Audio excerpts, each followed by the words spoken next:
Glenn Villeneuve, chased by 20 wolves. When I ran out of food, I've literally tracked wolves and taken food away from them when they've killed caribou. What? Yeah. How many wolves were there? A pack of 20 wolves literally took after me out on the lake, and I did shoot 3 of those wolves. And what was that about? Why do you think they were taking after you? It was a very unusual situation. First of all, there were 20 wolves in one place. That's unheard of up there. That's totally unheard of. The largest pack of wolves I've ever heard a count of that far north was 17 wolves, and that was back in the 1970s. And usually there's 5, 6 wolves in a pack up there. I don't know what happened that year. I don't know if 2 packs combined. I don't know if the pack just grew to that size. But anyway, I'm up on a mountain. I look down at the lake. It's in January. It's just twilight in the middle of the day. I see this big brown spot out on the ice. I'm like, what the hell's that? Out in front of my cabin about 500 yards, this big brown spot. First I thought it was water overflow that comes up through the ice sometimes when you get a crack. I get out the binoculars, I'm looking, and holy cow, that's a giant pack of wolves that just took something down on the lake. I realized what's going on. I was down at the lake within 20 minutes, and I went right to my cabin. I got my camera, I got my tripod. I'm like, this is phenomenal. I gotta document this. And I start walking across the lake out to where they are to get pictures of this. So I get about 350 yards from these wolves. You can hear bones breaking and stuff. The wolves, you know, it's just amazing. And I start taking pictures, and I run out of batteries. So I got to go back to the cabin. I turn around. I start walking back to the cabin. When I get about 30 yards or so from the cabin, I look back over my shoulder, and the whole goddamn pack of wolves is racing across the lake straight toward me. I'd never seen anything like it. I sprinted like Jesse Owens through the door of that cabin. I was only 30 yards from it. I turn and I look back out the window, and these wolves came right up into my yard. They were 50 yards from the front door, 20 wolves. Whoa. Yeah. Like, this is unheard of. Wolves are usually hightailing it out of there when they see people. So I get my new batteries. I get the camera set back up. I go back out. By the time I get back out in the yard, they're back over at this thing they've killed like 500 yards away. And I want to get more pictures of this. I got my rifle too, of course. So I start heading back over. They're all eating. I start taking pictures again. After I take some pictures, first 1, then 2, then 3, the wolves, they're like, I can see they stop eating and they're looking at me. They're like 350 yards away, but I can just see that they notice that I'm back out there on the lake, and they're sizing me up kind of. And then I see some of them are just really slowly moving toward me, like walking a few steps and stopping. And I'm thinking, yeah, I got my rifle and everything, but there's a lot of wolves there. How do I know they're going to stop when I start shooting? I decided maybe it's best to just make a slow retreat. And I started backing up, walking back toward the cabin. And the wolves, it looked like they were slowly walking towards me as I'm walking toward the cabin. When I got about 100 yards from the cabin, those wolves started galloping. They just, all 20 wolves started galloping towards me. Oh, Jesus Christ. Oh, wow. Look at this picture. Yeah, those wolves right there. And I dropped that tripod right there where I was. And I was 100 yards from the cabin. They were 400 yards from me. And I ran as fast as I could for the cabin. Because I thought, hey, if I start shooting, what if they don't stop? It's 20 wolves there. I ran for the cabin. I go in the door, and just like the time before, they're right there in my front yard. I look out, and they're 50 yards away. They're all milling around, 20 wolves. I'm like, Jesus Christ, this is amazing. I've never seen anything like this. So I just collect my thoughts. I'm like, man, it's time to teach these wolves a lesson. If I let those wolves leave now, they're going to think I'm just food. I run away when they see me. Right. You know, that, I mean, I could be out there in the night, in the dark, not even know wolves are around, and get ambushed by them or something. So I had to shoot some of those wolves. So I loaded up the gun, made sure everything was perfectly right, you know, put some extra ammunition in my pocket, checked everything out. Okay, I'm set to go out there with this gun and talk to these wolves about this situation. And I go back out, and they were back at the moose. It turned out to be a moose they'd killed. They were back over there at the kill. So I thought, well, it'd be a lot safer if I shot from close to the cabin rather than go out there on the open ice. So I'll just see if I can lure them back over here. And I started running back and forth right in front of my cabin on the ice just to get their attention. And sure enough, it worked. That whole pack of 20 wolves started racing across that lake at a full gallop straight toward me. I couldn't believe it. I was right in front of my cabin. I'd just run back and forth like 50 yards out to my little water hole in the ice and back to the cabin a few times, and they just started running right at me. So I sat right down there on the bank, on the shore, 15 feet in front of my porch, and started shooting. I think if I remember right, the first one I hit was 264 yards. I measured it all off the next day. It was kind of interesting just checking out the tracks and seeing what had happened. I hit 3 of them. What happened when one got hit? They stopped at the closest tracks to me were about 40 yards.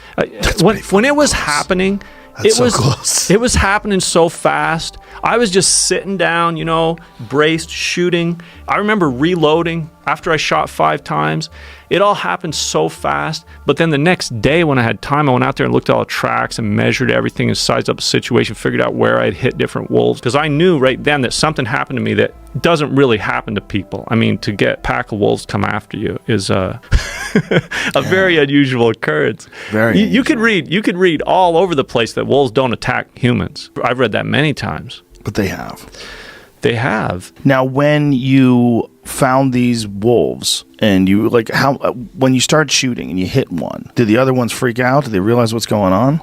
They started putting on the brakes, but like I said, the first wolf I hit was over 250 yards. I think it was 264 yards, something like that from me. They were doing U-turns, you could see in front of me. They were all just milling around. When I was reloading, I just remember seeing all these wolves milling around in front of me, like running around in circles, and I was like, holy cow, and I'm reloading. And I remember shooting one more time as they were headed away, but they all took off. They headed into the woods, and one of the wolves that I had hit was paraplegic, but he was still going on 2 legs. The other 2 had just dropped immediately. One of them was hit right in the head, but I ran in the cabin, grabbed my 22 because I didn't want to put a big 30-06 hole in this wolf that was paraplegic, and I chased him down, caught up with him, shot him with 22. Then I could hear all the other wolves howling and howling. They're like probably almost half a mile away from me by then. They were up in the woods on the other side of the lake, and I just ran over to that what they had killed, and this was the first time I saw it. It was a 1.5-year-old bull moose, and it was still all there. The legs were still on it. I got pictures of it and stuff. When you find the wolves that you did shoot, and you shot and killed 3 of them,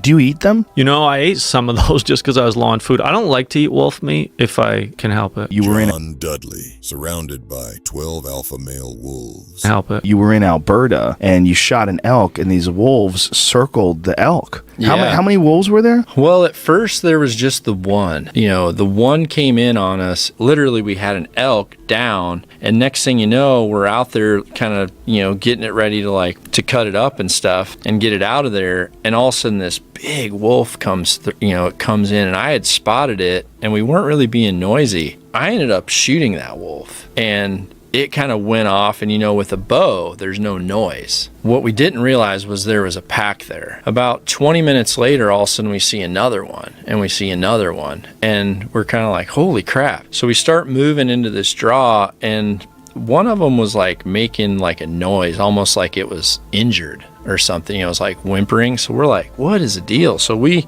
were on high ground with the elk, and then we started moving down into this ravine because we saw the wolves down in there. And next thing you know, we get down in there, and I start looking around, and there's hair on the trees, and I start looking around, there's holes dug in, and I'm like, I literally look at my 2 buddies that were there with me, and I said, we're right in their freaking den, and I think that elk was not too far, our elk wasn't too far from the den. So when you shot an elk that they probably thought of as theirs. Oh, they definitely thought of it was theirs. Yeah, they definitely thought that was theirs. So then once we're down there, all of a sudden we hear this howl. We're down there, we hear this howl, and it was definitely an alpha, because in alphas, the howl, it literally turns your blood instantly cold. If you're right in on a true wolf howl, it's so freaking low and deep, and it's just chills your blood. Well, you realize it's not a game. Well, yeah, then I realized, I'm like, we're in their freaking den. And, I'm kind of looking down, I'm like, okay, well, I shot an elk, then I shot that. I've got 2 arrows left. And,